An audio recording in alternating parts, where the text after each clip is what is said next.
ED को लेकर इतने बेचैन क्यों रहते हैं विपक्ष के नेता? आइए जानते हैं।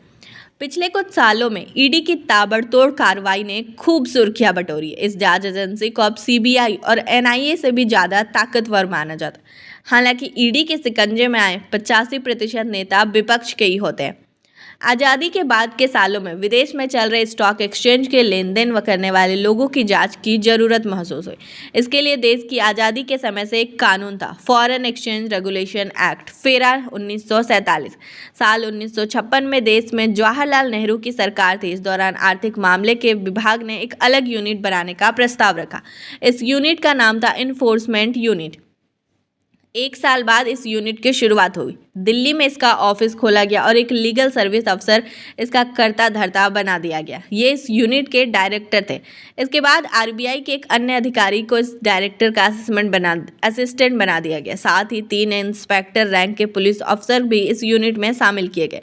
बॉम्बे, मद्रास और कोलकाता में इन्फोर्समेंट यूनिट की 3 शाखाएं भी खोली गई, क्योंकि इन तीनों शहरों में स्टॉक एक्सचेंज हुआ करते थे। इसके बाद इस संस्था का नाम बदलकर इन्फोर्समेंट यूनिट की जगह इन्फोर्समेंट डायरेक्टरेट यानी ईडी रख दिया गया। साल 1960 में ईडी का प्रशासनिक नियंत्रण आर्थिक मामले में विभाग से लेकर राजस्व विभाग को दे दिया गया।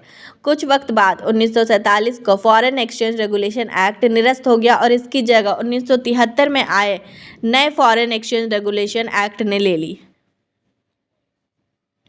ईडी ने कई बड़े हाई प्रोफाइल लोगों से जुड़े मामले हैंडल किए।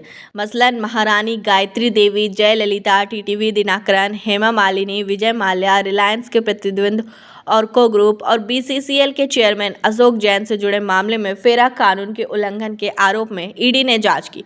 फेरा के तहत ईडी को बिना वारंट किसी व्यक्ति को गिरफ्तार करने या उसके ऑफिस में घुसने का अधिकार था। ईडी पर 3rd डिग्री टॉर्चर के आरोप भी लगे। 90 के दशक तक ईडी का ज्यादा डर उद्योगपतियों के बीच रहा। साल 2000 में फेरा को इसके बहुत सख्त होने के चलते निरस्त कर दिया गया।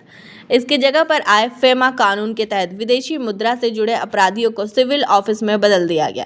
इसके चलते अब ईडी लोगों को गिरफ्तार कर हिरासत में नहीं रख सकती थी। साल 2002 में केंद्र में अटल बिहारी वाजपेयी की सरकार थी। इस दौरान पीएमएलए संसद में पेश किया गया। 2004 में कांग्रेस की अगुवाई वाली यूपीए गठबंधन की सरकार बनी। पी चिदम्बरम वित्त मंत्री बने।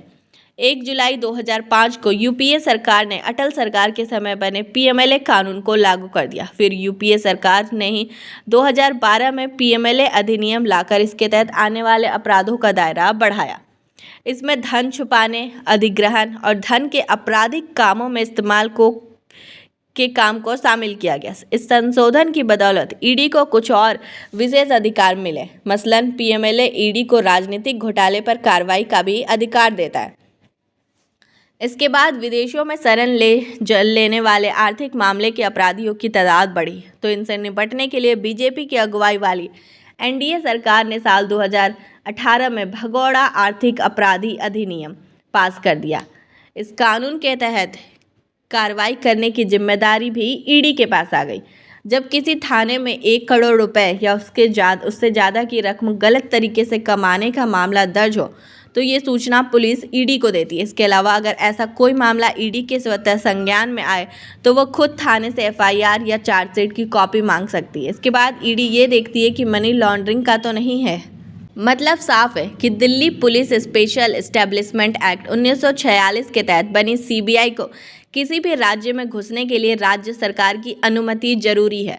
हाँ, अगर जांच किसी अदालत के आदेश पर हो रही है तब सीबीआई कहीं भी जा सकती है। इसी तरह नेशनल इन्वेस्टिगेटिंग एजेंसी यानी एनआईए को कानूनी ताकत एनआईए एक्ट 2008 से मिलती है। एनआईए पूरे देश में काम कर सकती है, लेकिन उसका दायरा केवल आतंक से जुड़े मामले तक सीमित है। ईडी केंद्र सरकार की इकलौती जांच एजेंसी है जिसे मनी लॉन्ड्रिंग के मामले में नेताओं और अफसरों को तलब करने या उन पर मुकदमा चलाने के लिए सरकार की अनुमति की जरूरत नहीं है। ईडी छापा भी मार सकती है और प्रॉपर्टी भी जब्त कर सकती है।